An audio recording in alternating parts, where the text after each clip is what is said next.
Hello everyone, Sharon here from BUL Armory.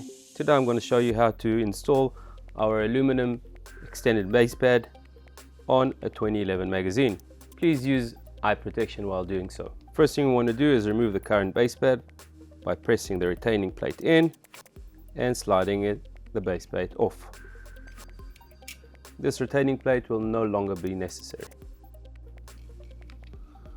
Keeping the spring down with your thumb, slide the aluminum base pad on all the way in until fully seated and in position.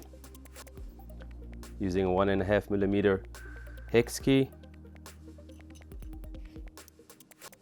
turn the screws in. Please do not over tighten them as it may damage the screw.